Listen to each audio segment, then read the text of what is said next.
Bonjour et bienvenue, je vous propose de peindre ensemble ces éléphants. Donc vous avez le matériel, l'esquisse est en téléchargement sur le site.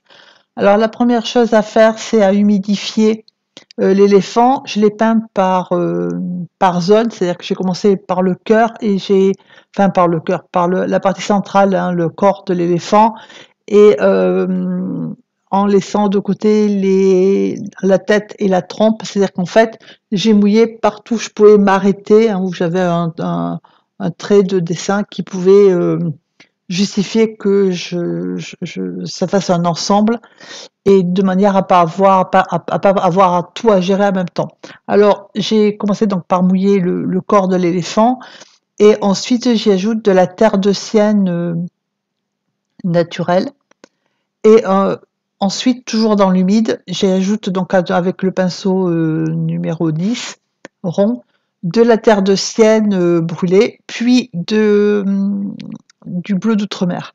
Alors, je le mets pas partout, hein, je le mets déjà là où j'ai envie, et puis ensuite, je regarde un petit peu au niveau de la photo de référence pour mettre les parties, les couleurs les plus foncées, c'est-à-dire surtout le bleu et un peu la terre de sienne brûlée, là où l'éléphant a des zones d'ombre.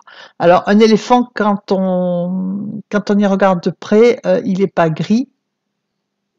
Voilà. On dit que c'est gris de façon générique, mais quand on regarde la photo avec attention, on voit bien qu'il n'est pas tout à fait gris.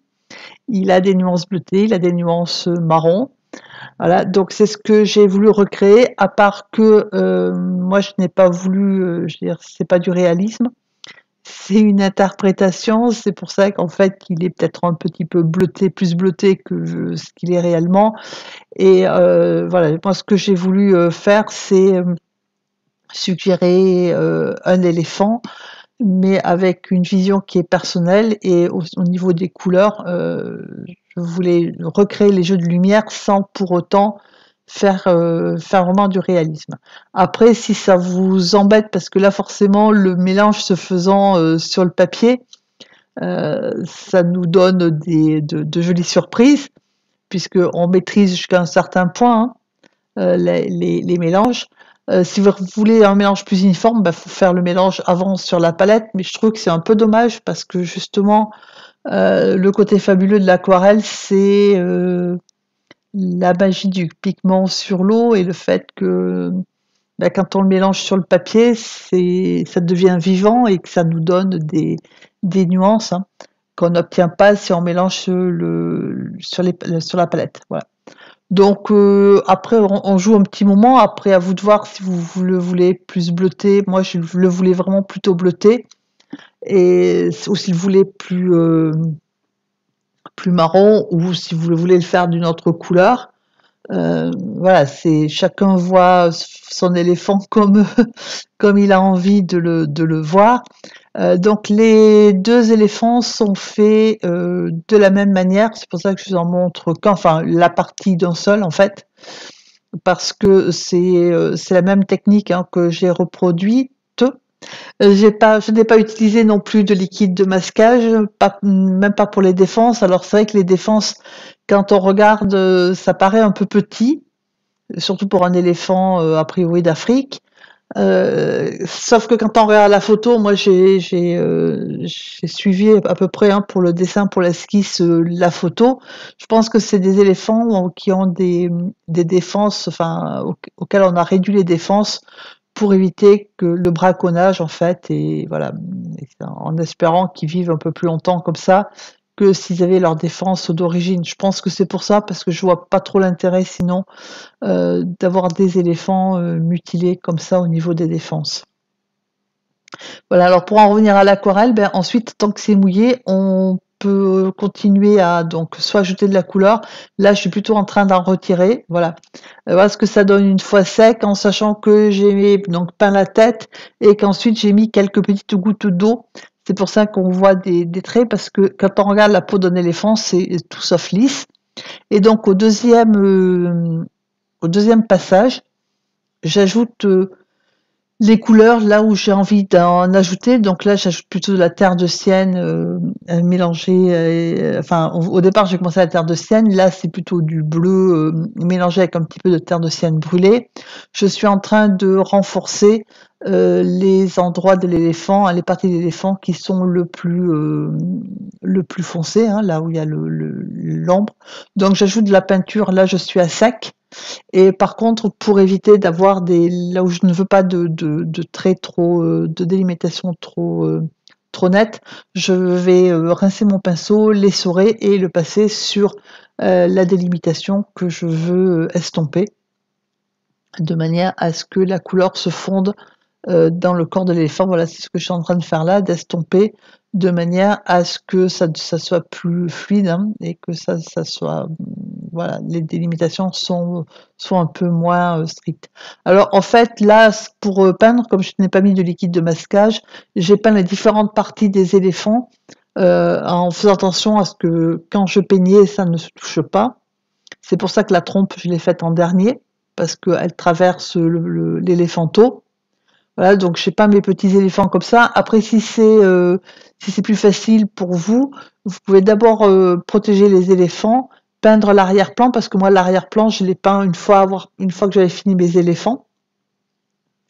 Mais bah, vous pouvez protéger vos éléphants, peindre l'arrière-plan, ou bien protéger la défense, enfin les défenses parce qu'il y en a deux, et peindre votre éléphant. C'est une question de choix. Moi, j'ai choisi de peindre sans liquide de masquage. Ça demande un petit peu plus d'attention, hein, un petit peu plus de précision, mais voilà, c'est pas non plus surhumain. Et je trouve que, enfin, pour ma part, les résultats sont plus naturels. Enfin, je préfère. Voilà. Donc là, en fait, je renforce avec c'est toujours les deux couleurs, hein, la terre de sienne brûlée et le bleu d'outre-mer, je renforce les parties de l'éléphant qui me semblent, enfin que je vois sur la photo plus foncée, en sachant que le mélange varie, hein, au niveau des deux couleurs, selon que je veux donner une teinte, une nuance plus marron ou plus bleue ou plus grise. Bah, je varie le mélange, hein, c'est-à-dire la proportion entre la terre de sienne et puis le bleu. Voilà. Alors pour l'œil et puis la queue, il faut bien sûr, enfin la queue de l'éléphanteau, parce que la queue de l'éléphant, ça pose pas de problème.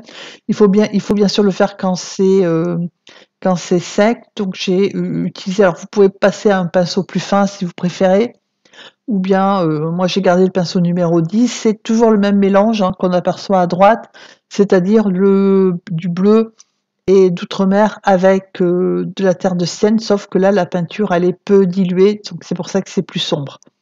Après l'œil, je l'ai repris ensuite, mais alors tout à la fin, avec un feutre noir fin.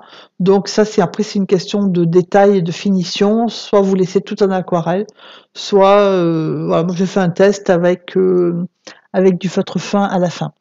Donc là, avec la peinture la plus foncée, hein, je suis en train de suggérer les muscles de l'éléphant ou l'ombre des oreilles, et voilà, de manière à suggérer les volumes, hein, et les courbes des volumes.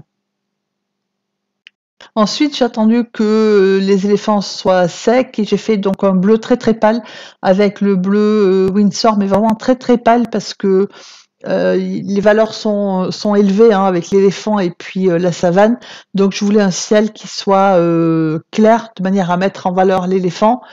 Donc le bleu Windsor, et puis ensuite au niveau de la savane, c'est un vert que j'ai fait. Alors selon le cas, soit bleu Windsor plus jaune auréolin, soit bleu d'outre-mer avec jaune auréolin, avec de temps en temps une petite pointe, comme là ce que je suis en train de faire, de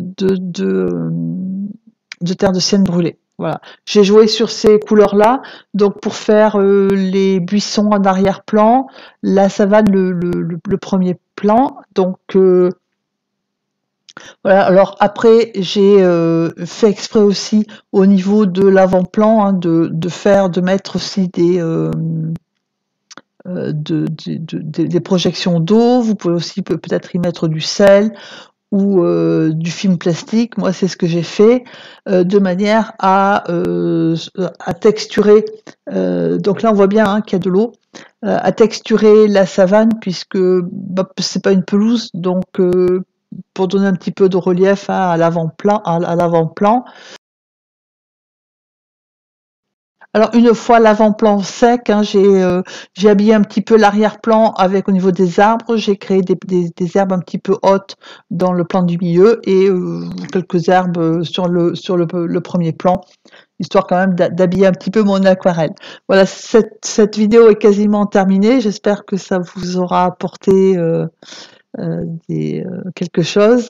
Je vous remercie de l'avoir visionné. Merci pour vos commentaires. Merci de liker si vous avez aimé. Je vous souhaite une bonne journée et je vous dis à très bientôt.